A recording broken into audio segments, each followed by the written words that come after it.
આચાર્ય દશકાલિક સૂત્રની નિયુક્તિની આપણે ચાલુ છે. 29મી સૂક્તિ છે 138 પેજ પર. જીવા હેલો ભનઈ આયારો. હા બરાબર છે, સંભળાય છે? હા સંભળાય છે. જીવાહારો, હા જીવાહારો ભનઈ આયારો. આધારનો જે મૂળ આધાર, આહારો એટલે આધાર, ભનઈ કહેવામાં આવ્યું છે. આયાર આચારનો મુખ્ય આધાર કોણ છે?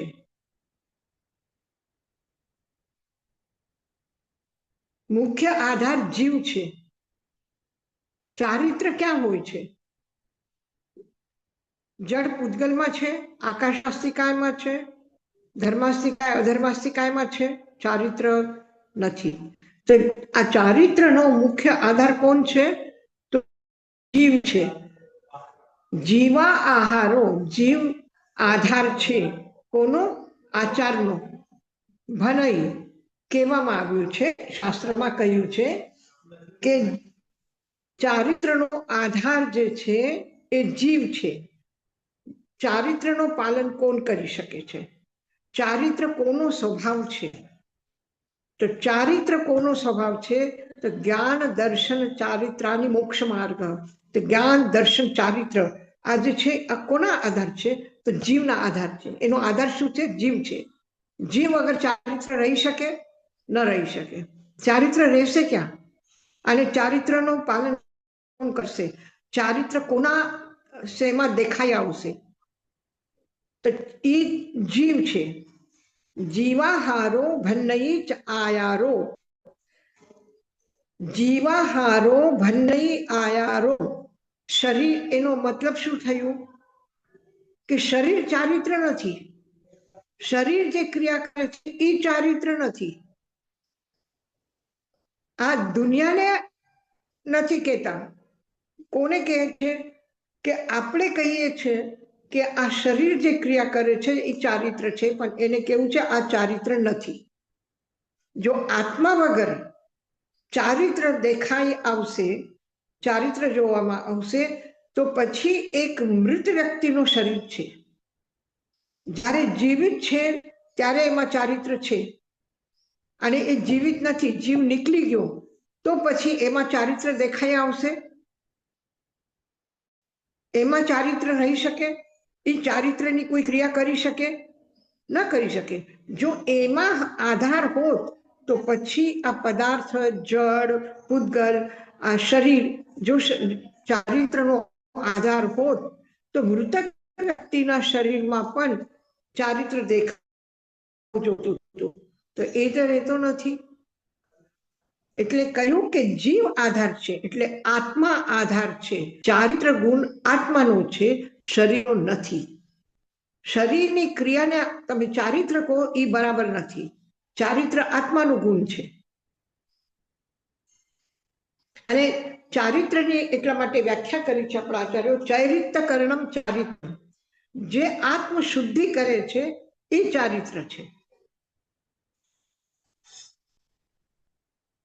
30મી સૂક્તિ છે આગળની.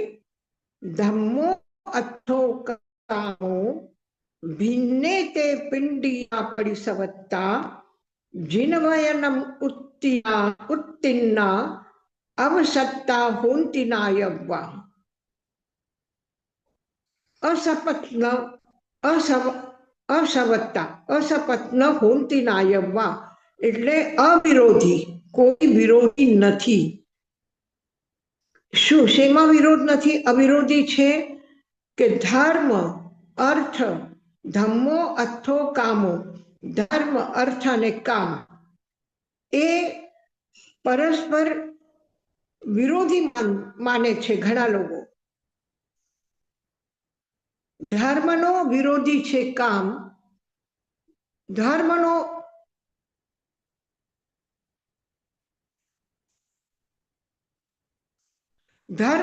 વિરોધી છે કામ, ધર્મનો વિરોધી છે અર્થ, એમ લોક માને છે. પરંતુ એ બરાબર નથી.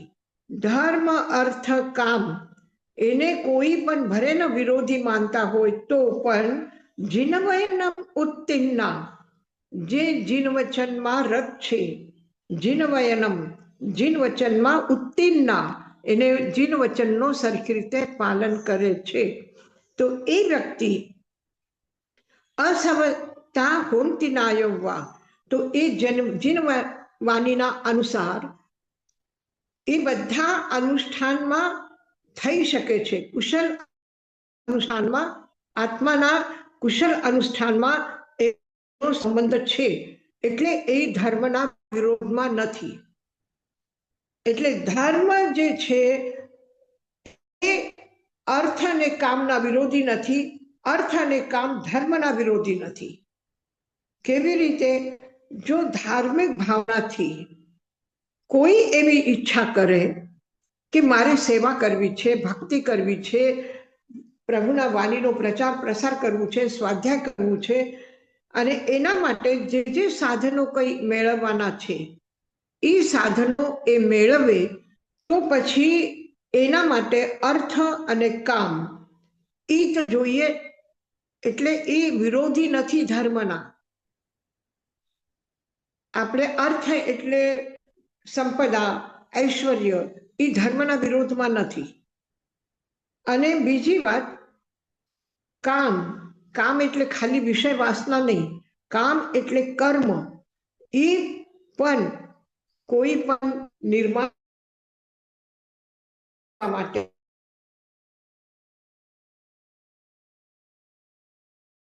કોઈ બનાવવા માટે કે જે કરી, જેમ કે આપણે એક મંદિર બનાવીએ, મંદિર બનાવવા માટે પથ્થર લાવવું પડશે, એ ખદાનમાંથી કાઢવું પડશે, એ લાવવું પડશે, એનો સરખી રીતે એના કારીગરી, એના ઉપર કુશળ કારીગરી કરશે, કામ કરશે.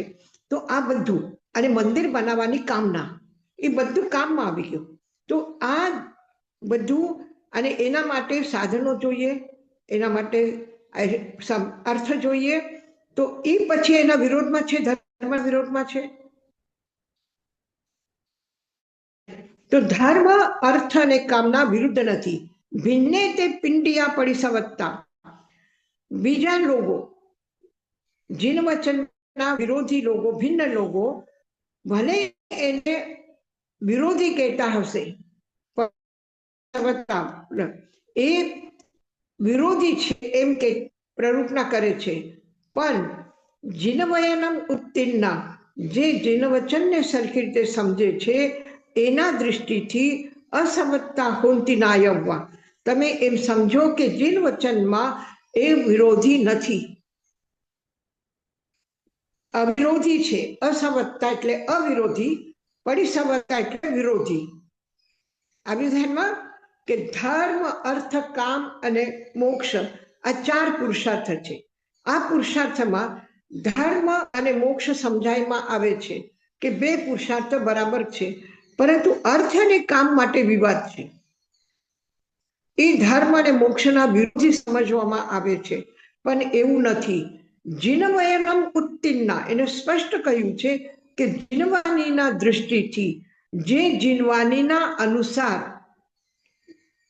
અર્થ અને કામ ધર્મના વિરોધી નથી, અવિરોધી છે.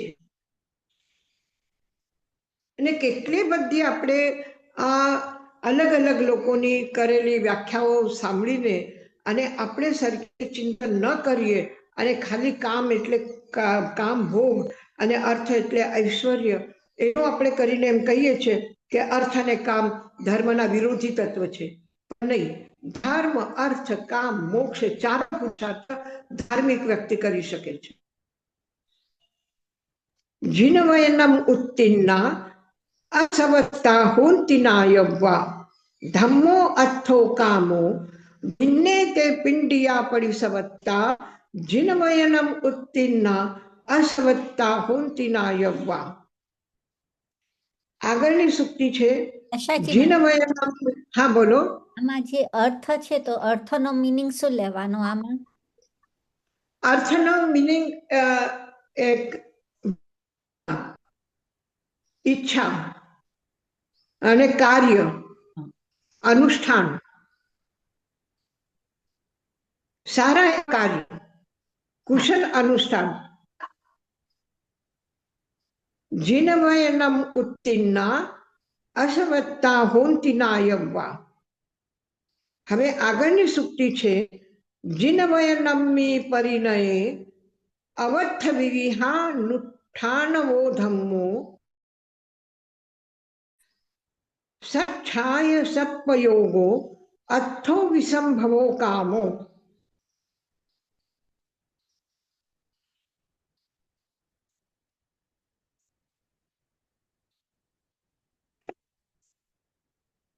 જીનવયનમી પરિણયે, જીન વચનમાં યોગ્ય વિહિત ધર્મ અને આ શું છે, અવત્થ વિહિ આનુઠ્ઠાણવો ધમ્મો.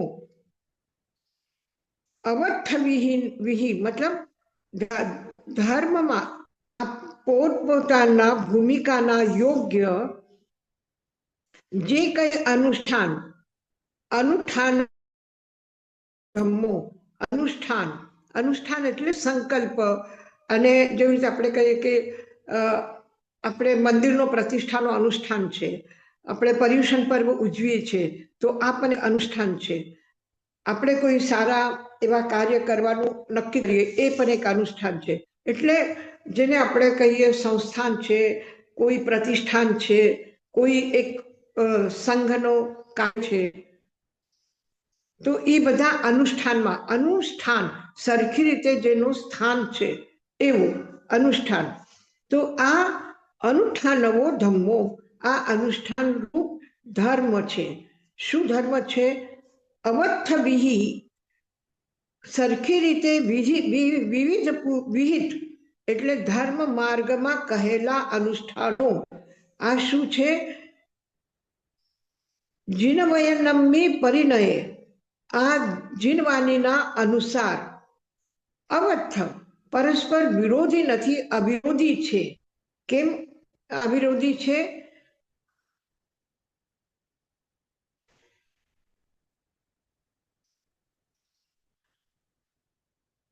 સચ્છાયપયોગો અથો,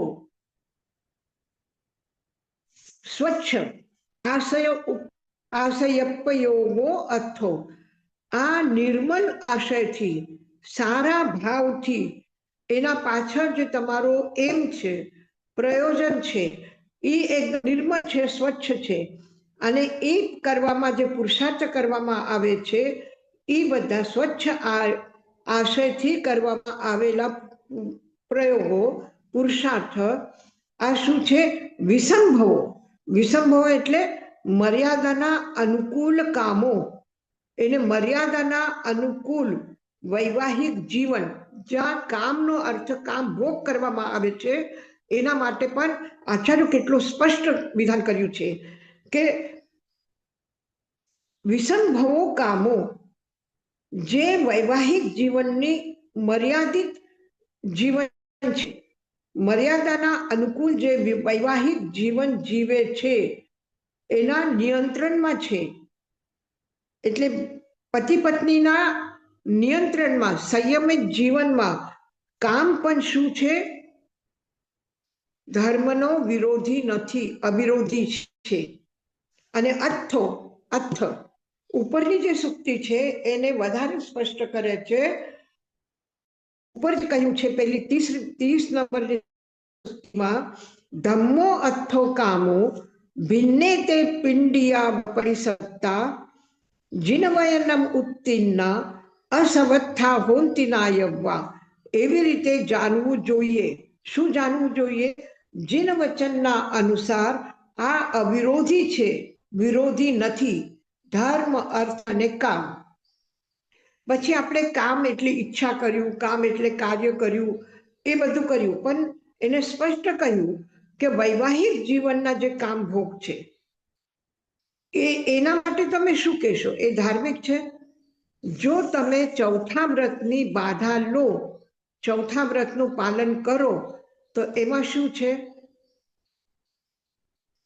જેના સાથે લગ્ન કર્યા છે એ એક સ્ત્રીને છોડીને પુરુષો તો એક સ્ત્રીને છોડીને, સ્ત્રીઓ તો એક પુરુષને છોડીને, બાકી બધા સાથે શું છે? પચકાન છે. બાકી બધાના કોઈના સાથે સંબંધ નથી. તો આ કામ ભોગનું નિયંત્રણ થયું કે નહીં? એ મર્યાદામાં આવ્યા કે નહીં? તો મર્યાદામાં આવીને જે પોતાનું સંયમ પાલન કરે છે એ પણ ધર્મમાં શું છે? અવિરોધ છે. 12 વ્રતધારી શ્રાવક પણ ધાર્મિક છે ને, તો પછી ચોથા વ્રતની જ્યારે બાધા લીધી તો એને શું કીધું? સદાર પરિસંતોએ સ્વ દ્વારા પોતાના પત્નીની એક સંતોષ માનીને મર્યાદિત જીવનમાં જીવે છે. એ પણ ધર્મના અનુકૂળ છે. તમારો પ્રશ્ન હતું ને, કામ એટલે શું લેવાનું? તો તમે કામનો અર્થ કામ ભોગ પણ કરો, કામનો અર્થ સારા કર્મ પણ કરો, અર્થ સારા કાર્ય કરો, તો પણ કોઈ પણ અર્થમાં પણ એ ધર્મના અનુકૂળ છે, એ ધર્મના મર્યાદામાં છે. કારણ કામ ભોગમાં પણ વૈવાહિક જીવન પણ એક મર્યાદિત જીવન છે.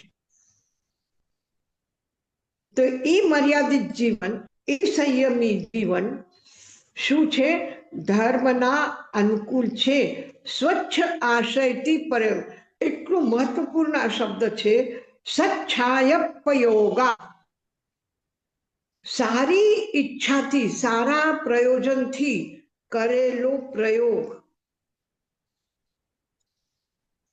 સારા ઈચ્છાથી, સચ્છાયા, સારી ઈચ્છાથી, યોગ્ય ઈચ્છાપૂર્વક કરેલો, ઉપયોગમાં લીધેલો અર્થ. તમે દુર્વ્યસનમાં નાખો છો કે તમે કોઈના માટે, કોઈના ખરાબ કામ કરવા માટે અર્થનો પ્રયોગ કરો છો? કયા આશયથી અર્થનો પ્રયોગ કરો છો? કયા આશયથી અર્થનો ઉપયોગ કરો છો? ઉપયોગ કરો છો એ મહત્વપૂર્ણ છે.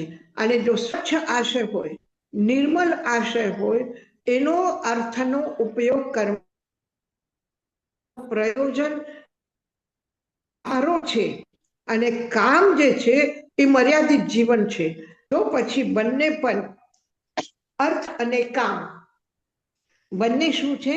ધર્મના અવિરોધી પુરુષાર્થ છે. ધર્મથી વિરોધમાં નથી, ધર્મના વિરોધમાં નથી. જો ધર્મના વિરોધમાં કે તો શું 12 વ્રત શ્રાવક ધાર્મિક છે કે નહીં છે? ભગવાનના સંઘમાં એનું મહત્વ છે કે નહીં છે?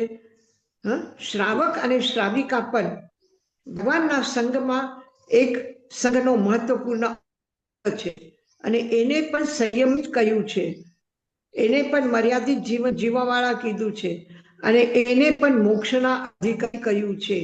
ગ્રહસ્થ લિંગ સિદ્ધા, જે ગ્રહસ્થ છે એ પણ સિદ્ધ થઈ શકે છે. અને ઉત્તરાધિ સૂત્રમાં જેવી રીતે કીધું, સંતિ એગેહિમ ભિક્ષુહિમ ગારથ્યા સંજમ ઉત્તરા. એક શ્રાવકો આટલું સુંદર સારી રીતે જીવન જીવે છે, આટલી સારી ધર્મની પ્રભાવના કરે છે, તો એ કોઈ પણ સાધુ કરતા પણ ઉત્કૃષ્ટ થઈ શકે છે. આવા શ્રાવકો હોય છે. તો એ શ્રાવકોનું જીવન કામમાં છે તો પણ મર્યાદિત કામ છે, એટલે વિસંભવો કામો મર્યાદાના અનુસાર છે, એટલે એ પણ ધર્મનો અવિરોધી પુરુષાર્થ છે. હવે મને શંકા છે આમાં? કામ માટે કોઈ શંકા છે? હવે એને આપણા આચાર્યો, હું હજી થોડી સંકોચ કરતી હતી, પણ આપણા આચાર્ય એકદમ વગર સંકોચે બધું કહી દીધું. સચ્છાસય પયોગો, સચ્છાયપયોગો, સચ્છાસયપયોગા અથો સારા આશયથી ઉપયોગ કરેલું, સારા આશયથી પ્રયોગ કરેલો અર્થ અને કામ બંને જીન શાસનમાં, જીન વયનમી પરિણયે, જીન વચનમાં વિશ્વાસ કરવા વાળા લોકો માટે અવિરોધી છે.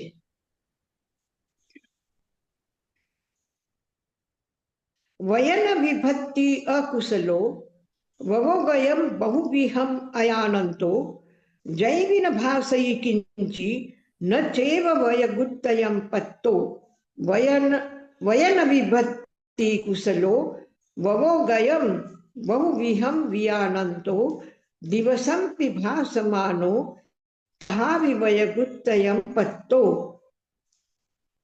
વયગુત્તયમ પત્તો એને વચન ગુપ્ત કહેવામાં આવ્યો છે. કોણ? દિવસંપી ભાસમાનો, આખો દિવસ બોલ્યા કરે છે, બોલવાનું બંધ નથી કરતા. દિવસંપી ભાસમાનો, ભાસમાનો એટલે ભાષણ કરે છે, ભાષાનો પ્રયોગ કરે છે. આખો દિવસ દિનભર ભાષાનો પ્રયોગ કરે છે, ભાષણ કરે છે. તો પણ તથાપી, તહાભી મતલબ તથાપી, તો પણ વયગુત્તયમ પત્તો, એ વચન ગુપ્ત કહેવામાં આવ્યું છે. તમે કહેશો કેવી રીતે એવું થઈ શકે? બોલે છે તો પછી કેમ વચન ગુપ્તિ છે એની? એને પછી કરે છે વયન વિભક્તિ અકુશલો, વચનની કલામાં, બોલવાની કલામાં જે અકુશલ છે, એને સમજ નથી હું શું બોલું છું, એમાં અકુશલ વ્યક્તિ વયગવો બહુવિહ અયાનંતો, વચનના પ્રયોગની મર્યાદાને જે અનભિજ્ઞ છે, અયાનંતો જે જાણતો નથી, અનભિજ્ઞ છે. ઘણા પ્રકારના વચનોના મર્યાદાઓની જેને અનભિજ્ઞ છે, જૈવી અને ભાષયી કિંચી, અને એવો વ્યક્તિ જો કાંઈ પણ ન બોલે, જેને વચન બોલવાની મર્યાદા ખબર નથી, જે વચન કલામાં અકુશલ છે, એવા વ્યક્તિ જો કોઈ પણ શબ્દ ન બોલે તો પણ ન ચેવ વનગુપ્તયમ પત્તમ, એ વ્યક્તિ વચન ગુપ્ત નથી. તમે કહેશો એને મૌન રાખ્યું છે, તમે કહેશો વચન ગુપ્તિ નથી, તો કે શું કામ નથી એની વચન ગુપ્તિ? કારણ કે એને વચનનો પ્રયોગ કરવામાં એ અકુશલ છે, એને બોલવાની કાંઈ ખબર નથી પડતી. બહુવિહમ અયાનંતો, વચનની મર્યાદા એ સમજતો નથી. આવો વ્યક્તિ મૌન રહેશે, આખો દિવસ બોલે નહીં, તો પણ એ વચન ગુપ્ત ન કહેવાય. વયન વિભક્તિ કુશલો, બોલવાની મર્યાદા કલામાં જે કુશલ છે, વવગયો બહુવિહમ વિયાનંતો, જે બોલવાના મર્યાદાઓને સરખી રીતે જાણે છે. દિવસંપી ભાસમાનો, આખો દિવસ ભલે બોલે છે, તહાવી વયગુત્તયમ પત્તો, તો પણ એ વચન ગુપ્તની પાલન કરે છે. જ્યાં એક શબ્દ પણ બોલવાથી ઝઘડો થઈ શકે છે, અને એ વ્યક્તિ જ્યારે એવી રીતે બોલે કે ઝઘડો ખતમ થાય, તો એવું જે વ્યક્તિ છે કે આપણે કેવી રીતે બોલવું જોઈએ, બોલવાની મર્યાદા શું છે, એ જે સમજે છે, એનું બોલવું પણ વચન ગુપ્તિ છે. ભાષા સમિતિ છે એટલું જ નહીં, વચન ગુપ્તિ પણ છે. અને જેને બોલવામાં કાંઈ સમજ પડતી નથી, કે આપણે ખોટું બોલીએ છીએ કે સાચું બોલીએ છીએ, કે બે વ્યક્તિની વચમાં એમની ચર્ચા ચાલે છે, શું ચાલે છે એ ખબર નથી, અને વચમાં જઈને ગમે તે બોલી દઈએ, તો આવા જેને બોલવાની કંઈ ખબર નથી પડતી, અને જે મર્યાદા સમજતા નથી, કે મોટાઓનું, વડીલોની, ગુરુઓનું સન્માનના સાથે બોલવું જોઈએ. ભલે સત્ય કથન કરે છે, ભલે સારી વાત કહે છે, તો પણ એ જો ઉચ્છૃંખલતામાં કે એ મર્યાદા રાખીને ન કે, તો પછી વિનયપૂર્વક ન કે, વંદનપૂર્વક ન કે, તો પછી એ શું છે? વચન ગુપ્ત નથી. જેવી રીતે ભગવાન મહાવીર સ્વામીએ ઇન્દ્રબુદ્ધિ ગૌતમ પ્રશ્ન પૂછે છે, બીજા ગણધરો પ્રશ્ન પૂછે છે, બધા શિષ્યો સાથે વાત કરે છે ભગવાન મહાવીર, તો શું ભગવાન મહાવીરની વચન ગુપ્તિ છે કે નહીં? ત્યાં છે. અને શિષ્યોની પણ છે કે નહીં વચન ગુપ્તિ? કારણ કે આપણે બરાબર સાંભળ્યું છે કે ગુરુ પાસે જઈને એક ઘૂંટણ ઊંચો રાખીને, એક દબાવીને, હાથ જોડીને વિનયપૂર્વક બોલે છે. જેવી રીતે કેશી સ્વામી ગૌતમ સ્વામી કહે છે, મને એક જિજ્ઞાસા છે, હું તમને પૂછી શકું? દરેક એક પ્રશ્નનો ઉત્તર મળ્યો એટલે બીજા પ્રશ્ન જ્યારે પૂછ્યા છે ત્યારે દરેક વખત કેશી સ્વામી એમને કહે છે, પૂછીશ સ્વામી, હું પૂછું, હું જાણવા માંગુ છું એટલે પૂછું છું. એને જાણવા માટે પૂછવાનું છે. એને ગૌતમ સ્વામીને હરાવવા માટે નથી પૂછવું કે હું એવા પ્રશ્ન પૂછું કે જવાબ ના આપી શકે અને સભામાં હારી જાય. આ ભાવનાથી બોલ્યા નથી. કયા ભાવનાથી બોલ્યા છે? જાણવા માટે થઈને બોલ્યા છે. અને તો પણ પાછું કેટલા સાવું ગોયમ પન્નાતે, દરેક વખતે એમ કહે છે સાવું ગોયમ પન્નાતે, ગૌતમ તમારી પ્રજ્ઞા કેટલી સારી છે. એટલે મર્યાદામાં રહીને વાત કરે છે. એમ નથી કે ગોયમાં કહે છે. સંબોધનમાં ગૌતમ સ્વામી એમને ભંતે કહે છે અને એ ગોયમાં કહે છે. એને નામ લઈને બોલાવે છે, છતાં પણ પૂછીશ સ્વામી, હું તમને પૂછું એમ પૂછે છે. તો ભાષાની જે મર્યાદા છે કે આપણે જયારે કોઈને નામ લઈને બોલાવીએ, એ અહીંયા આવ, હું તને એક વાત કહું છું, સાંભળી લે, આવી રીતે નથી બોલતા. તો જે ભાષાની મર્યાદા સમજે છે, જે એકબીજાનું સન્માન, એકબીજાની આત્મીયતા બરાબર સાચવીને રાખે છે, તો એ જે બોલે છે એ વચન ગુપ્તિ છે, વચન ગુપ્ત કહેવાય છે. પણ જે એને કઈ ખબર નથી અને ત્યારે મૌન લઈને બેસી જાય, તો એ પણ શું છે?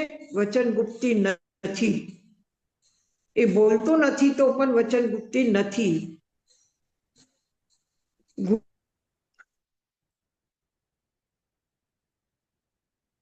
બોલાવે છે ગુરુ સામે પીઠ એ બોલાય નથી.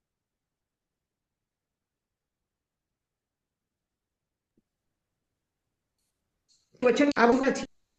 યશાજી મહારાજ,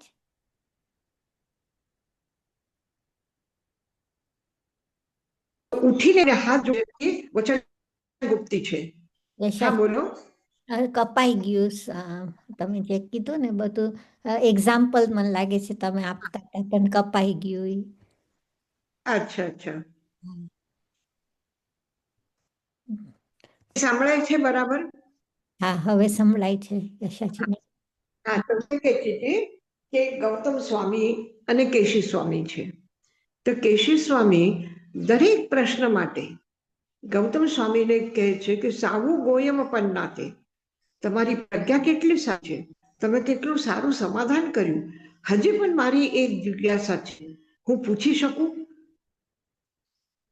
એની આજ્ઞા માંગે છે. અને જ્યારે કે એ ગોયમાં કે છે, સાવું ગોયમ પન્નાતે, એ ગૌતમ તારી પ્રજ્ઞા સારી છે, એ બોલે તો પણ પાછું એને પૂછે છે, હું તમને પૂછી શકું? અને ગૌતમ સ્વામી બરાબર એમને ભંતે કહે છે, એટલે એને મોટા સમજે છે. ભંતે કહે છે, ભગવાન કહે છે. અને તો પણ એ જે પણ કઈ બોલે છે, તો એ જે એના પ્રશ્નનું સમાધાનમાં જે પણ કઈ બોલ્યા, એ બધું શું છે? વચનગુપ્ત છે. મર્યાદામાં રહીને અને સારા આશયથી. એમ નથી કે કેશુ સ્વામી જે પ્રશ્ન પૂછે છે એ કઈ ગૌતમ સ્વામીને હરાવવા માટે નથી પૂછતા કે હું એવા પ્રશ્ન પૂછું કે જવાબ ના આપી શકે, એવી ભાવના નથી એના પાછળ. એ પૂછવાની પાછળ એની ભાવના શું છે?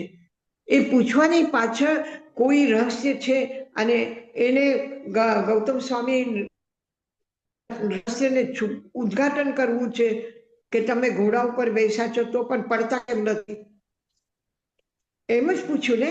તો એના પાછળ એ નથી કે તમારા મન ઉપર તમારો કંટ્રોલ નથી, એમ કહેવા નથી માંગતા.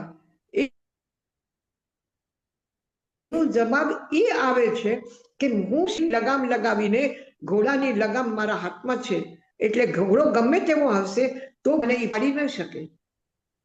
તો જે પ્રશ્ન પૂછ્યા છે એના પાછળ જે આશય છે એ શું છે? સચ્છાસ સપયોગે. તો એના પાછળ આશય છે બોલવાના એ બહુ સારા છે. એને સમજવા માંગે છે, બીજા શિષ્યોને પણ એ સમજાવવા માંગે છે કે જ્યારે મન આટલું ચંચલ છે તો આ ચંચલ મન, બધાના મન ચંચલ છે, તો આવા ચંચલ મનને આપણે કેવી રીતે કંટ્રોલ કરવું જોઈએ એ શીખવા માટે થઈને અને એ શિષ્યને શીખવાડવું છે. એટલે કેશી સ્વામી પૂછે છે. એ કઈ ગૌતમ સ્વામીના જીવનના કોઈ ખોટી વાતો છે એ પ્રગટ નથી કરવા માંગતા. આશય શું છે બોલવા પાછળ? હાજી હાજી, બોલો ભરતભાઈ. હાજી, આપ સાતામાં હશો. અને મારે આપણે કહ્યું કે જે જીવ બહુ બોલે અને એની અંદર એમાં વિવેક અને મર્યાદા ને એ હોય, એ આપણે ગુપ્તી સમજીએ. પણ જે જીવ બહુ બોલતું હોય અને એમાં કોઈ અર્થ અને વિવેક ન હોય, એ તો વિરોધી જ કહેવાય ને. હા, નહીં, પણ એ જો રહેશે ને તો પણ એ વચન ગુપ્તિ નથી. આ કહેવા માંગે છે ભાષઈ કિંચી, એ કાંઈ બોલતા નથી તો પણ ન ચેવ વય ગુપ્તયમ પત્તો, તો પણ એ વચન ગુપ્તિ નથી. વચન ગુપ્ત નથી એ વ્યક્તિ. ન ચેવ વય ગુપ્તયમ, વચન ગુપ્ત નથી. ન ચેવ, એ મૌન રાખે છે તો પણ એની વચન ગુપ્તિ નથી. તો પણ નથી, કારણ કે એનામાં કદાચ એટલે એનામાં આશય એવો સારો ન હોય અને એનામાં વિવેક અને વિનય પણ નથી. આશય બરાબર નથી. ચૂપ રહેવામાં પણ એનો આશય સારો નથી. જી, એટલે વચન ગુપ્તિ નથી. હા, થેન્ક યુ. તમે બોલો કે નહીં બોલો, એના પાછળ આશય સારું હોવું જોઈએ. બોલો તો પણ સારા ભાવથી અને ચૂપ રહો તો પણ સારા ભાવથી. બરાબર. તો પછી એ વચન ગુપ્તિ, નહીં તો નહીં. એની અંદર બધાને લાગુ પડે ને, જે જીવ બધાને લાગે છે. બધાને લાગુ પડે. Thank you. હાજી. વયન વિભક્તિ અકુશલો, વચન બોલવામાં જે અકુશલ વ્યક્તિ છે, વવોગયમ બહુવિયમ અયાનંતો, એ બોલવાના મર્યાદાનો એને ખ્યાલ નથી. એ વ્યક્તિ જૈવિન ભાષઈ કિંચી, જો એ કાંઈ પણ ન બોલે તો પણ ન ચેવ વયગુપ્તયમ પત્તો, તો પછી વચનગુપ્ત છે એમ નથી. એ નથી બોલતો એટલે વચનગુપ્ત છે એમ નથી. શું કામ એમ નથી? કારણ કે એ બોલવાની કલામાં અકુશલ છે અને બોલવાની મર્યાદાને સમજતો નથી. આ વ્યક્તિ ન બોલે તો એ વચનગુપ્ત નથી. અને વયન વિભક્તિ કુશલો, જે બોલવાની કલામાં કુશલ છે, વવોગયમ બહુવિહમ વિયાનંતો, જે બોલવાની મર્યાદાને સમજે છે, દિવસંપી ભાષમાનો, એ આખો દિવસ બોલશે તો પણ તહાવી, તો પણ વયગુપ્તયમ પત્તો, તો પછી એ વચનગુપ્ત કહેવાય.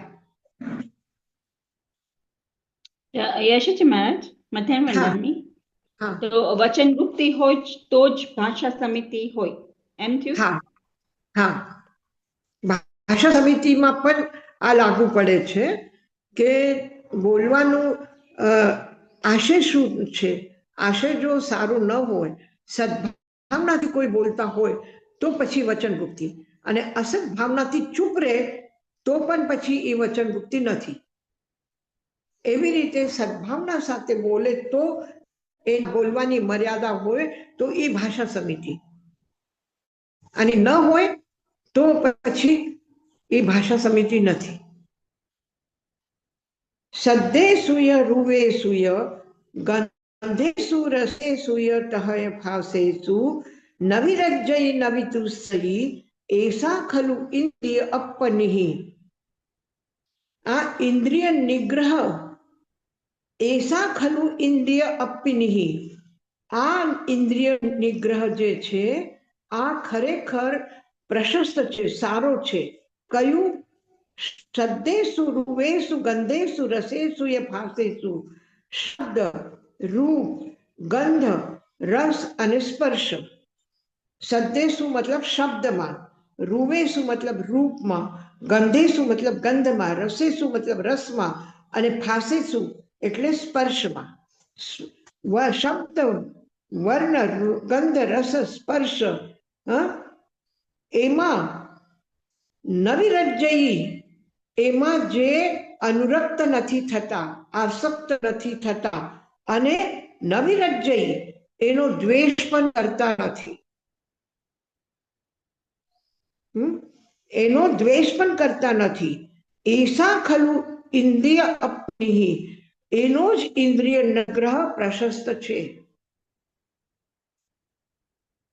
હવે જેવી રીતે જમવા બેઠા અને જમવા બેઠા અને કઈ મજા ના આવી, સારું જમવાનું ન થયું, તો પછી કઈ બોલતા નથી, પણ મોઢું બગાડવું છે, અંદર અંદર કે છે કે આ લોકોને કઈ રસોઈ પણ બનાવતા નથી આવડતી, ખબર નથી આટલા મહેમાન આવવાના છે તો કેવી રીતે કરવું જોઈએ.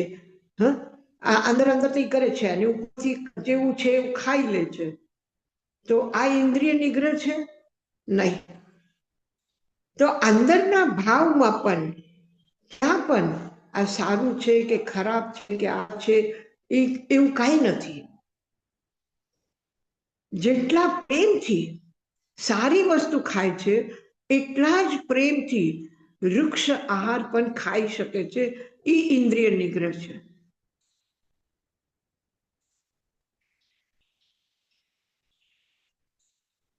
સદ્દેષુ રૂએષુ ગંધેષુ રસેષુ તહય ભાસેષુ નવિરજ્જયી નવિદુસ્સયી એસા ખલુ ઇન્દ્રિ અપ્પિ.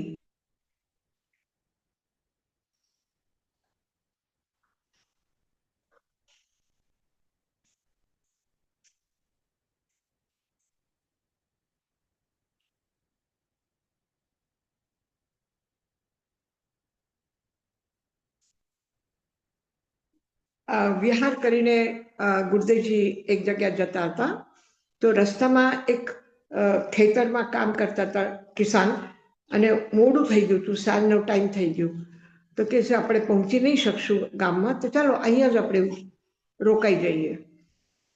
તો ત્યાં એક કિસાનને પૂછ્યું, ખેડૂતને, કે અમે અહીંયા તારી જગ્યામાં રહી શકાય? તો કે રહો આવું કંઈ વાંધો નહીં. એ આવ્યા પછી કિસાન આવ્યો, પછી એને પત્નીને કીધું કે જલ્દી જલ્દી કંઈક બનાવી દે, તો સાધુ સંત આવ્યા છે આપણા ઘરમાં, એમને ભૂખા ન રહેવા જોઈએ. તો એને પત્ની નહોતી, એની છોકરી હતી નાની, તો એને કીધું કે તને જેમ આવડે છે ને એવું બનાવી દે.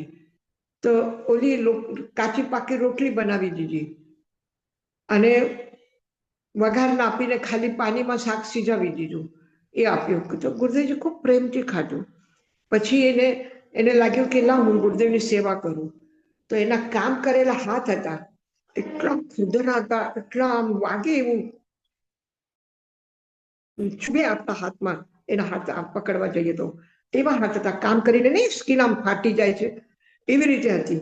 પછી ગુરુદેવજીનું માથું દબાવવા લાગ્યું, ખૂબ એનો પ્રેમ. ગુરુદેવજી કીધું હા બસ બાબા, બહુ ઘણું થયું, ઘણું થયું, તું થાકી જશે. એ માને જ નહીં, દબાવ્યા કરે અને આમ ઘસ્યા કરે. અને પછી જોયું તો ગુરુદેવજીનું આ બધું લાલ થઈ ગયું હતું, કારણ કે ઓલા વૃક્ષ હાથ હતા ને તો પણ એકદમ લાલ થઈ ગયા હતા અને એમાં આમ ખરોશ આવી ગઈ હતી. તો પછી બીજા સંતો એને પૂછ્યું, તમે એને ના કેમ ન પાડી? કે આને તમને લાગતું નથી? એમ નથી કહેતા કે ઓલા માણસે કેવી સેવા કરી તમારી, આ કઈ સેવા કહેવાય? કે ના, કે કેટલા પ્રેમથી કરીને એને. તો વર્ણ, ગંધ, રસ, સ્પર્શ ન વિદુસ્સયી, એ દૂષે નહીં, એને દોષ નહીં દેખાડે. એને નહીં કીધું કે એને કઈ હાથ કેવા છે અને તો પણ જબરદસ્તી કરવા ગયા, કે એને આપણે તારા હાથ જો પેલા કેવા છે પછી મને અડતું. તો આ રીતે નહીં, જેવું છે એવું, પણ જેટલું સારી રીતે કોઈ પણ તમારા જેવા જે ઓરાવશે કરશે એ ખાશે તો પણ. હવે અહીંયા રાજગીરમાં પેલા દિલ્હીના એક બેન હતા,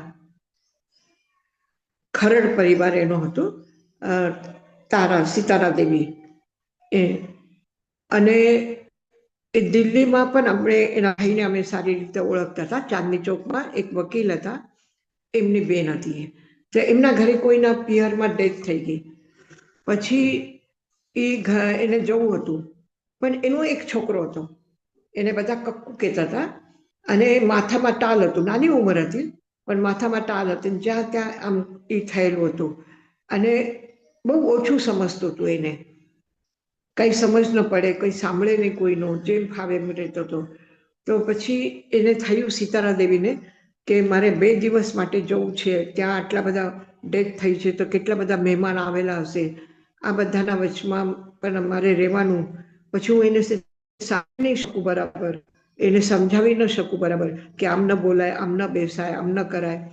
તો એટલે એ આપણે અહીંયા આવી વિરાયતનમાં, અને માસીજી તમે કક્કુને 2 દિવસ રાખી લો ને તમારા પાસે, તો હું પછી દિલ્હી જઈ આવું, ભાઈને ત્યાં કોઈને પરિવારમાં ડેથ થઈ છે. તો તાઈમારે કીધું કાંઈ વાંધો નહીં, અહીંયા રહેશે, ભલે રહે, અહીંયા ગુરુદેવ પાસે રાજુ નામનો છોકરો છે, એના સાથે રહેશે, એ બરાબર ધ્યાન રાખશે, અને અહીંયા જમવાનું બધું સાથે સાથે થઈ જશે એનું, તમે ચિંતા નહીં કરો, જઈ આવો. તો એ અહીંયા રહ્યો. એક દિવસે એની મમ્મી ગઈ, તે દિવસે તો રહ્યો, બીજે દિવસે કે ઘરે જવું છે, અને પાછું તાઈમારને કે તમે મારા સાથે ચાલો. એ તાઈમારને એટલું આગ્રહ કરે, તમે મારા સાથે ચાલો, મારા ઘરે ચાલો. એ બહુ કહેવા લાગે, માને નહીં, એક સાથે એને રટન લઈ લીધી. પછી તાઈમાર એના સાથે ગયા, ત્યારે તો બધા પગે ચાલીને જવું પડતું હતું. તો વિરાયતનથી ગામમાં એના ઘરે તાઈમારા પગે ચાલીને ગયા, હું પણ સાથે ગઈ હતી. તો એને શું કર્યું, રસ્તામાં આવતા એક ચાયની ભૂકો હોય ને, નાની પકડ, શું કહેવાય, નાનું પેકેટ, એ લઈ લીધું બજારમાંથી. પછી ઘરે ગયા પછી એને ચૂલામાં લકડા નાખ્યા, અને એમાં ગરમ પાણી ઉકળ, અને એમાં આખી પેકેટની બધી ચાય પત્તી નાખી દીધી. અને પછી પાડોશી ત્યાંથી થોડુંક અડધું કપ દૂધ મળ્યું, એ લઈ આવ્યો. હવે ચાય બનાવી, એને 2-3 કપ, મોટા કપ, અને એમાં પાછું અડધું કપ દૂધ નાખ્યું, ઉકાળે આટલું કાળી ચાય બની ગઈ. અને પછી એ ચાય અમને આપી, એને મને નાના કપમાં આપી, અને તમારે મોટા કપમાં આપી. તો તાઈ મહારાજને મેં કીધું કે તાઈ મહારાજ, એ બહુ કે છે, તો તમે એમ કરો કે આ નાના કપમાંથી પણ હું ઓછું કરું, આ તમે લઈ લો, તમારું કપ મને આપો. હું લેવા ગઈ મોટો કપ, તો એ ના પાડે કે નહીં, તમે નહીં, તમારે થોડું પીવાનું,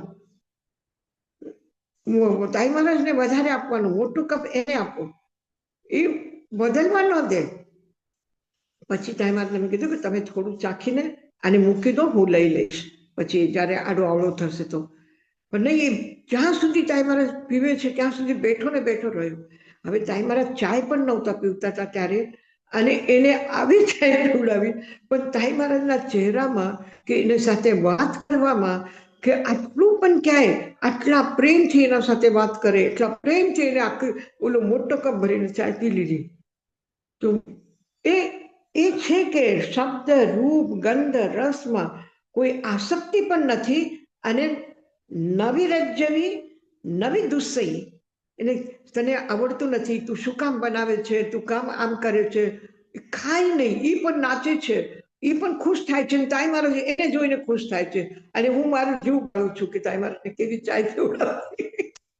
તો આ એવું છે ને, આવા જે પ્રસંગો છે, તો ખરેખર આપણને એ થાય છે કે કેવી રીતે આટલા કેમ્પમાં લોકો આવતા હતા, આટલા ગંદા રહેતા હતા, પછી તાઈમાર રાત દિવસ કેમ્પમાં રહે.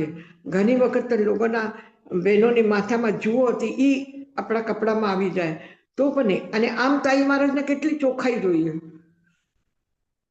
આમ એટલા સાફ, એકદમ ક્લીન, એકદમ સરખી રીતે. અને આમ પછી હાસે શું, રસે શું, ગંધે શું, એને કાંઈ નહીં. જ્યારે સેવા કરતા હોય ત્યારે કોઈની ગંધ કેવી આવે છે, કે ત્યાં શું છે, એ કાંઈ નહીં. એમાં પણ એટલા સ્કૂલ, એ બધી સફાઈ કરાવશે પણ ગંદકીની આલોચના કરીને નહીં કરે. અને આ જ એક મહત્વપૂર્ણ સૂત્ર છે કે કોઈ પણ વ્યક્તિ, કોઈ પણ સંપ્રદાય, કોઈ પણ પંથ, કોઈ પણ નિયમ, કોઈ પણ આચાર ક્યારે પણ તાઈ મહારાજ કોઈની આલોચના નથી કરી, કોઈની નિંદા નથી કરી, બધાનું સન્માન કર્યું. સદ્દેસુય રૂએસુય ગંધેસુય તહય ભાવસેસુ નવિરજ્જવી નવી દુસ્સઈ એસા ખલુ ઇન્દ્રિય અપનિહિ. આ જ ખરો ઇન્દ્રિય નિગ્રહ છે. ઇન્દ્રિય અપનિહિ, આ જ ઇન્દ્રિયની નિગ્રહ કરવાની કલા છે.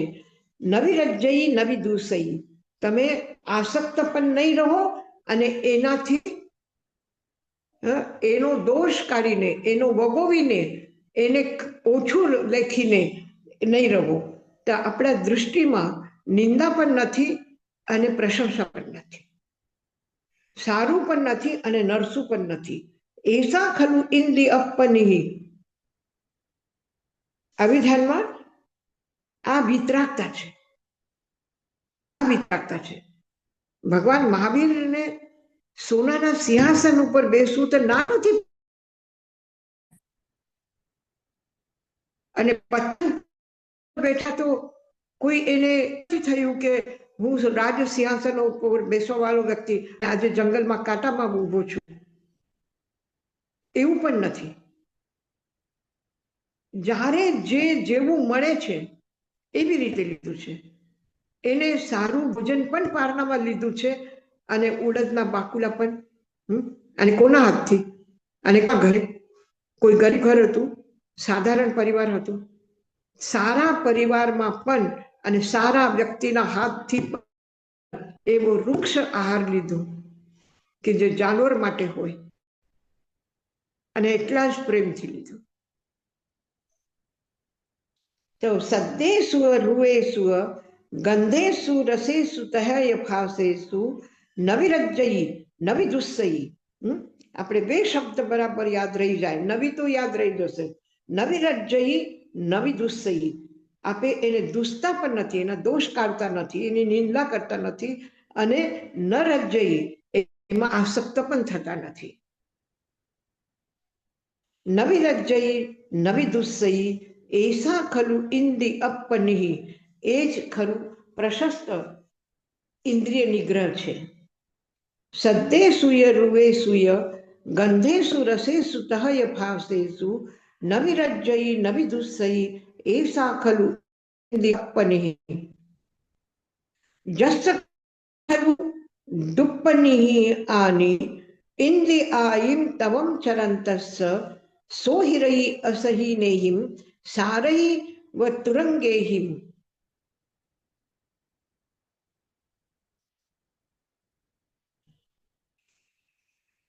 સારહી વ તુરંગેહિમ અસહિનેહિમ સોહિરઈ. એ હિરઈ એટલે ભટકે છે, અસિનેહિમ એના એમાં ફસાઈ જાય છે. કોનામાં? એ સારથી છે પણ ઘોડાની ચાલમાં, ઘોડાના વશમાં થઈને એ બધું સન્માર્ગથી ભટકીને ઉન્માર્ગ પર જાય છે. હિરઈ હારી જાય છે. અસિનેહિમ એકદમ વિપરીત દિશામાં. સારહી તુરંગેહિમ, તુરંગ એટલે ઘોડા, ઘોડા ઉપર બેસેલો સારથી અસિનેહિમ બરાબર નથી, અયોગ્ય છે, એમાં ફસાઈ જઈને હિરઈ હારી જાય છે. તસ્સ ખલુ દુપ્પનિહાનિમ ઇન્દ્રિયાયિમ તવમ ચરંતસ્સ.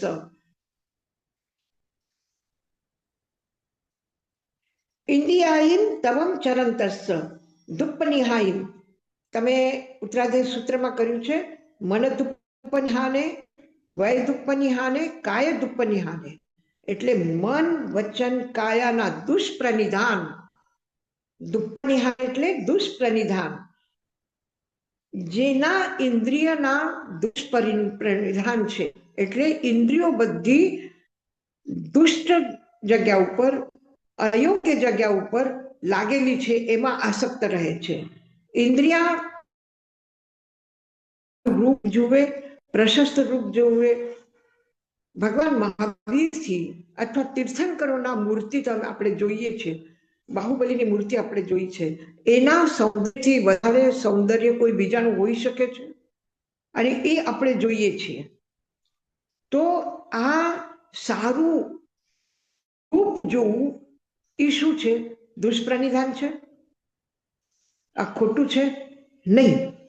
સારું જુઓ તમે, ઇન્દ્રિય છે, આંખ છે, એ જોશે, પણ જોઈને પણ ભક્તિભાવ જાગે, જોઈને પણ આત્મીયતા જાગે, તો એ દુષ્પ્રનિધાન નથી. શું છે? મનનો સંયમ છે, વચનનો સંયમ છે, કાયાનો સંયમ છે, પણ મન વચન કાયાનો રહેતો નથી. આવી જગ્યા ઇન્દ્રિયો બધી વિષયમાં આસક્ત થઈને રહે છે અને એમાં પછી આત્માની હાર થાય છે. આત્માનું નિયંત્રણ એના ઉપર રહેતો નથી. જસ ખલુ દુઃપહિહાની ઇન્દ્રિયાયિમ તમ ચરંતસ્સ. તો ઇન્દ્રિયોની જે ચરંતસ્સ એને વિચરણ કરે છે, ઇન્દ્રિયા કાર્ય કરે છે, ઇન્દ્રિયા એ કાર્ય કરીને દુષ્પ્રનિધાન કરે, ખોટી જગ્યા ઉપર જ્યાં ન કરવું જોઈએ, ન ઇન્દ્રિયનો પ્રયોગ કરવો જોઈએ, ત્યાં જઈને એને વારંવાર કરવાની પ્રયત્ન કરે છે. હવે કોઈ એવા કામાસક્ત શબ્દ બોલતા હોય, એવા ખરાબ ગીતો હોય કે જેનાથી ઉત્તેજના જાગે, એ વારંવાર એ જ સાંભળાય, તો એ શું છે? દુષ્પ્રનિધાન છે. અને વચન, મન અને કાયાનું દુષ્પ્રનિધાન ન કરે, સારું કરીએ તો પછી આ ઇન્દ્રિયો શું કરી શકે છે? ઇન્દ્રિયો પણ પછી નિયંત્રણમાં રહી શકે છે. અને જેવી રીતે કુશલ ઘોડો હોય અને એ કંટ્રોલમાં હોય, એ ઈશારાને સમજે છે, આવો હોય તો એના ઉપર બેસીને આરામથી યાત્રા કરી શકે છે. પણ જે અકુશલ છે, જેને વારંવાર ચાબુકથી મારવું પડે છે, લગામ ખીંચવી પડે છે, આવા ઘોડા ઉપર બેસે છે, તો પછી એમાં એનો નિયંત્રણ રહેતોથી એના વશમાં થઈને એ જ્યાં લઈ જાય છે ત્યાં ક્યાં પટકી દેશે, રસ્તામાં તો પડી જાઓ. તો આવી હાલત થાય છે. એ વ્યક્તિ કોઈ દિવસ સન્માર્ગથી જઈને એના લક્ષ્ય ઉપર નહીં પહોંચશે, એને ઉન્માર્ગ ઉપર લઈ જશે ઘોડા અને એને ઉન્માર્ગથી ભટકાવી દેશે, એના લક્ષ્યથી એને દૂર કરશે. તો ઇન્દ્રિયા છે, એનો પ્રયોગ કરવાનું છે, એ કરવું જ પડશે, એના વગર નહીં ચાલે. મનની પ્રક્રિયાને આપણે રોકી નહીં શકીએ. વચનનો પ્રયોગ કરવું પડશે, શરીરના કામથી કરવું પડશે. ગમે તેટલો બેસીને આરામથી ખાવાવાળા વ્યક્તિને પણ કોળીઓ તો મોઢામાં નાખવું પડશે, અને મોઢામાં કોળીઓ નાખ્યા પછી એને ચબાવવું પડશે, એને ગળે નીચે ઉતરવું પડશે, એ તો કરવું જ પડશે ને. તો દરેક ઇન્દ્રિયનો કાર્ય એ પોતાના રીતે કરશે. પણ ઇન્દ્રિયના વશ થઈને જો આત્મા રહી જાય, ઇન્દ્રિયના વશમાં જો આપણે વયા ગયા, તો પછી આપણા વશમાં કાંઈ નથી. સંસારમાં ઉન્માર્ગમાં ભટકવા સિવાય બીજું કાંઈ રસ્તો નથી. તો ઇન્દ્રિયાયિમ તવમ ચરંતસ્સ જસ્ત ખલુ દુઃપનિહાની. દુષ્પ્રનિધાનમાં લાગેલી ઇન્દ્રિયોમાં ઉપર કોઈ પણ સારા રસ્તે જઈ ન શકે. જેવી રીતે ઉન્માર્ગ ઉપર જવા વાળો ઘોડો કોઈ દિવસ લક્ષ્ય ન પહોંચાડી શકે. સો હી રહી અસિનેહિમ અસહિનેહિમ સારહી તુરંગેહિમ.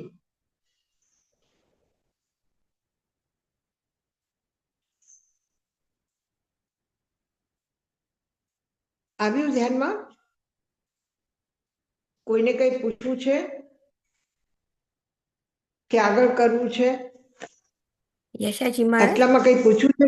ઘણી બધી સુસ્તી થઈ ગઈ છે, તો આમાં તમારા પ્રશ્નો હોય તો આપણે કરીએ પછી આગળનું કરીએ.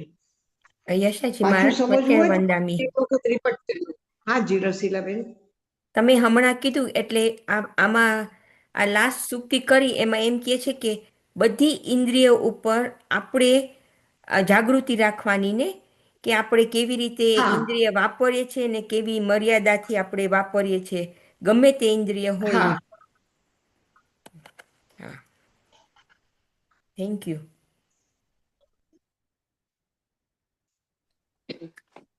નિશાજી માર્ચ મથેન હા વંદામી.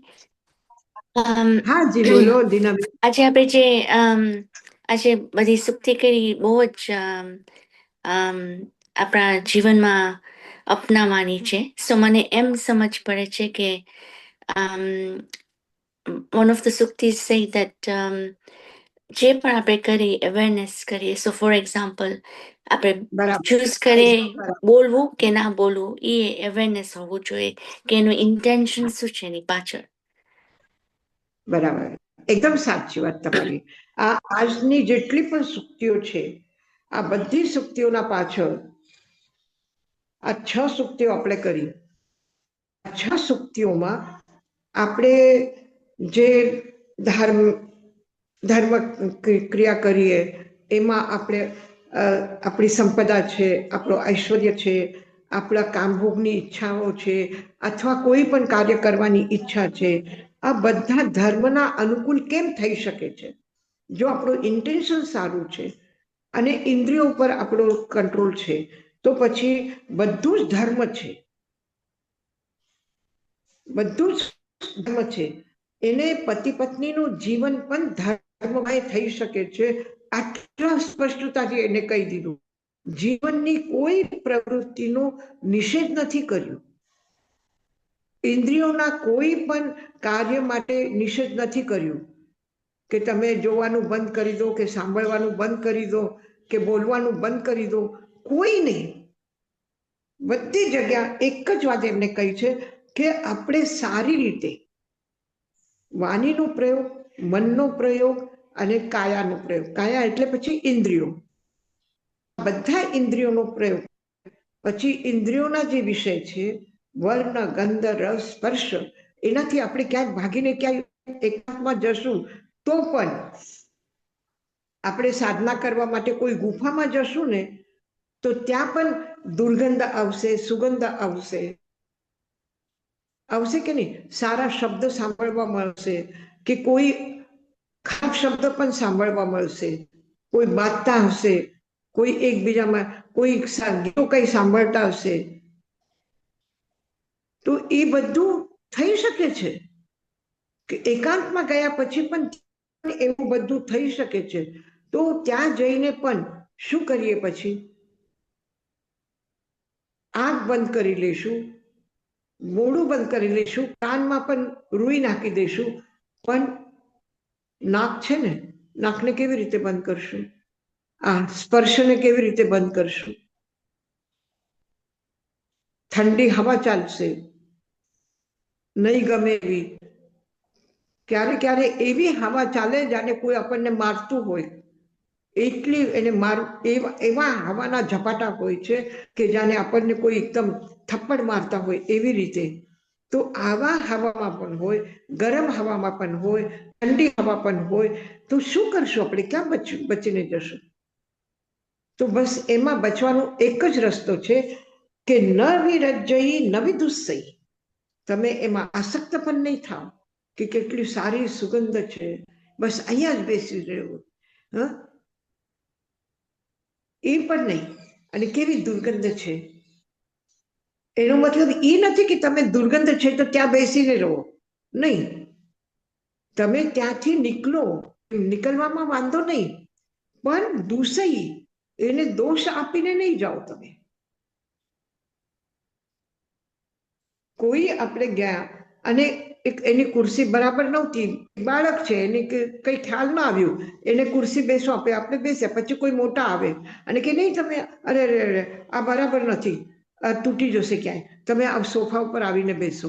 તો આપણે સોફા પર નથી જવું એમ નથી, પણ કેવો બાળક છે એને ખબર પણ નથી પડતી. આ રે તમે કોઈનો પણ અનાદર કોઈ માટે પણ એક પણ અપશબ્દ બોલ્યા વગર, અને બોલવાનું ક્યારે મનમાં હોય તો બોલાય ને, તો મન પણ ના આવવું જોઈએ. તો આ ખરું સંયમ છે. આ સંયમ છે. તમે કઈ ક્રિયા કરો છો, કેવી રીતે કરો છો, કેવી રીતે, એ સંયમ નથી, આ સંયમ છે. બહુ અઘરું છે જજમેન્ટ નહીં, આપણે ડેવલપ કરતા કરવું. કરતા આપણે કરીએ તો થઈ શકે, થાય છે. જો તમારી દીકરી નાની છે, તમે એને રસોઈ શીખડાવો, હા, શીખડાવો કે નહીં. હવે છોકરીને શું છે, છોકરાઓ પણ ભણવા માટે બહાર જતા હોય તો એને કંઈ કરવું પડે છે, તો આપણે કહીએ ને કે કાંઈ નહીં, તો તું એક બે ચીજ શીખી લે તો વાંધો નહીં આવે, તું પોતે તારા હાથથી કરી લેશે, એટલું તો શીખી જા. એને પણ આપણે શીખડાવીએ. અને હવે શીખ્યું છે, નવું નવું કરે છે, કદાચ સારી ન થાય તો પણ આપણે કહીએ કે શું કર્યું છે, આવું કંઈ હોય નથી થાય. આપણે કે ના બેટા, આમ નથી, આમ કરીને તો વધારે સારું થાય, આ સારું થયું પણ હજુ સારું કર, કહીએ છે ને. હા, ઓછા માર્ક મળે તો પણ આપણે કહે છે કાંઈ વાંધો નહીં, આ વખતે તને ટાઈમ નહીં મળ્યું ભણવાનું, પણ હવે સારી રીતે ભણજે હો, તો તને સારા માર્ક પડશે. આપણે એનો ઉત્સાહ વધારીએ છીએ. એક બાળક ચાલતા ચાલતા પડી જશે તો પણ આપણે એમ નથી કહેતા કે શું ધ્યાન રાખતો નથી, આમ છે તે, ત્યાં પણ આપણે તાળીઓ વગાડીએ છીએ. તાળી વગાડીને એને પ્રોત્સાહિત કરે, ઊભો થા, અરે અહીંયા આને માર્યું તને, આનું નીચે પાડ્યું. આપણે એને એક થપ્પડ મારીને કહીશું કે આ કેમ પાડ્યું મારા દીકરાને. તો એને ખોટા ઉપાયો કરીને પણ એને પ્રોત્સાહન આપીએ છીએ આપણે. તો આપણા ઇન્દ્રિયોને પણ તો કેટલું સારું છે ને મન. હવે તને કોઈ દિવસ એનો વિચાર નથી આવતો ને કે આપણે કેવી રીતે ખોટા કેવા શબ્દો બોલે છે, કેટલા જોરથી બોલે છે, કેટલા રાડો પાડીને બોલે છે. હા, તો હવે આપણે કઈ વિચારવાનું હોય, આપણને ન ગમે, આપણું કાર્યની કોઈ પ્રશંસા ન કરે તો કઈ વાંધો નહીં, એને નથી ફાવતું, એને નહીં ગમ્યું હશે, કઈ વાંધો નહીં, આપણે સારું કરવાની કોશિશ કરશું. આપણે આપણા રીતે સારું કર્યું ને બસ, પછી કોઈ પ્રશંસા કરે કે ના કરે, મન તું બહુ સારું છે, આપણે ચાલ ને બેટા રહેવા દે ને, ચાલ આપણે બીજું કઈ વિચારીએ. તો મન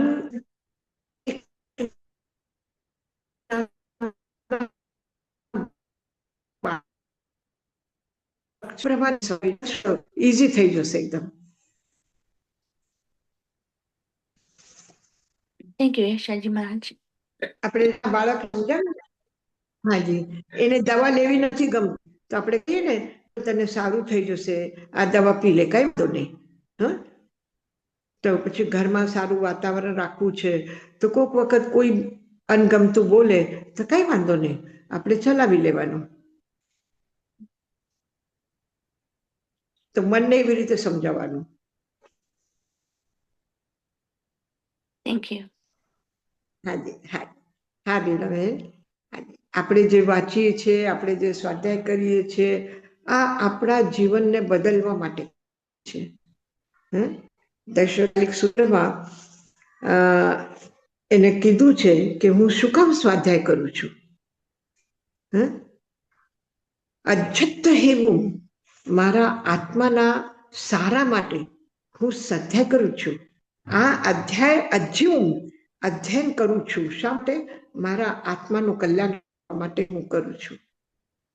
તો આપણે એક એક શબ્દ ઉપર કે આ મારા માટે બહુ સારું છે, આનું હું બરાબર વિચાર કરીશ. નવી રજ્જઈ નવી દુસ્સઈ, હું કોઈને દોષ નહીં આપું અને કોઈને પણ એવા વાતોમાં આસક્ત નહીં થાઉં.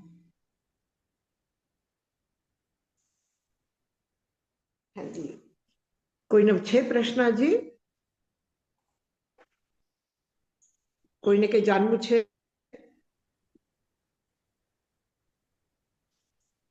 એટલે યશાજી મહારાજ આમાં એક જ હતું મારા મનમાં, આ જે વચન ગુપ્તીનું છે, જે વ્યક્તિ બોલે નહીં પણ એના ભાવ સરસ નથી તો એને બી વચન ગુપ્તી ના કહેવાય. ઈ મને મને ઈ થોડુંક ડિફિકલ્ટ લાગ્યું, કારણ કે એના ભાવ એટલે એને કદાચ સિર્ફ એક્ઝામ્પલ આપણે આપણે વિચાર કંઈક આવે, ખરાબ વિચાર આવ્યો અને પછી આપણને આવે કે ના આ ખોટું છે એટલે બંધ, આપણે સ્ટોપ વિચાર વચન બોલવાનું એ સ્ટોપ કરીએ, તો એને બી બીકોઝ આપણો વિચાર ખરાબ હતો કે એને બી વચન ગુપ્તી ના કહેવાય એમ કહે છે ને આમ. ના, નહીં. શું છે કે આપણે ચૂપ રહ્યા, ચૂપ રહ્યા, કેમ ચૂપ રહ્યા? તો મન કે આપણે બોલશું ને તો એને ખબર પડશે. હવે જેવી રીતે છે કે કોઈ એક વ્યક્તિ છે, અને એ આપણા પાસેથી કહેવા માંગે છે કે મેં ખોટું કામ નથી કર્યું, તમે બોલો. તમે કોને એમને સમજાવો ને કે મેં ખોટું કામ નથી જોયું ને, મેં ખોટું નથી કર્યું, તો તમે કોને કે મેં ખોટું નથી કર્યું? તો એ શું વિચાર કરે કે હું જો એને કહું કે એને ખોટું કામ નથી કર્યું, તો પછી એનું અપમાન નહીં થશે, એને કોઈ ખરાબ નહીં કહેશે, પણ મને એને અપમાનિત કરવું છે, મારો ઈરાદો ખરાબ છે, એટલે હું ચૂપ રહું, કંઈ બોલું જ નહીં. તો આ વચન ગુપ્તી છે. અંદર ચૂપ રહેવા માટે શું આશય છે કે એ મને સારું છે એમ નથી કેવું, કે આ બરાબર છે, સાચું છે એ નથી કેવું, એટલા માટે હું ચૂપ રહું. તો એ ચૂપ રહેવું વચન ગુપ્તી નથી, કારણ એના પાસે આશય બરાબર નથી, એના પાછળ ઉદ્દેશ્ય બરાબર નથી, એના પાછળ એ સાચું છે એ મારે કેવું નથી, કારણ કે એ ખરાબ છે એ મને કરવું છે, એની બધી લોકો આલોચના કરે, એને બધા લોકો ખરાબ કે, એ હું ઈચ્છું છું. તો યશાજી મહારાજ, જ્યારે જયંતીએ પ્રશ્ન પૂછ્યું ને ભગવાને જવાબ આપ્યો કે જે ખરાબ કામ કરે છે એને સુવાનું ઈ બરાબર છે, અને જે સારું કામ કરે છે એને જાગવાનું બરાબર છે. તો જ્યારે ભગવાને એમ કહ્યું કે જે ખરાબ કરે છે એને સુવાનું બેટર કે ઈ સુઈ જાય. તો એનો શું બેટર એટલા માટે સારું કીધું કે આ જાગીને ખરાબ કામ કરશે, મને કોઈ પ્રશ્ન જ નથી આ સુવામાં કે ઈ એમ વિચારે કે હું ચોરી કરી અને હું સુઈ જાઉં તો લોકોને એમ થશે કે આ તો સૂતું છે, થોડી નથી કરી. એ જાગે છે તો પણ સુવાનું નાટક કરે છે કે લોકો આવશે, જોશે અને ખબર પડશે કે એટલે એના કરતા હું સુઈ જાઉં તો લોકોને લાગશે કે આ તો સૂતો છે, એને નથી ચોરી કરી. તો એનું શું બરાબર છે? ત્યાં જયંતીના પ્રશ્નના પાછળ જે ભગવાન મહાવીર ઉપદેશ આપ્યો એના પાછળ આશયનો કોઈ પ્રશ્ન નથી, એનું એટલું છે કર્મ છે, એ ખરાબ કામ કરે છે, ખરાબ ભાવનાથી કરે છે, એના કરતા એ સુઈ જાય તો એના મનમાં પણ ખોટા વિચારો નહીં આવે અને ખોટું કામ નહીં કરે. સમજી ગઈ. પણ એક વ્યક્તિ સુવાનો ઈરાદો છે, સુવા માંગે છે, એ સુવે છે, પણ કયા ભાવથી સુવે છે કે મેં ચોરી કરી, હવે જો લોકો આવશે જોશે ને તો મને પકડી લેશે, એના કરતા હું સુઈ જાઉં તો લોકોને એમ લાગશે કે આ સૂતો છે તો એને કઈ ચોરી નથી.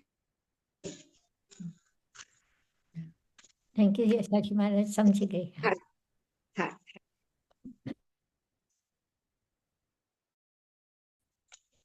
મંગલ પાઠ કરીએ. હા યશાજી મહારાજ. નમો આનંદ, નમો સિદ્ધાન, નમો આયર્યાનંદ, નમો વૈછાયાનંદ, નમો લોએ સબ સાગુણમ, એસો પંચ નમોકારો સર્વ પાપ પનાસનો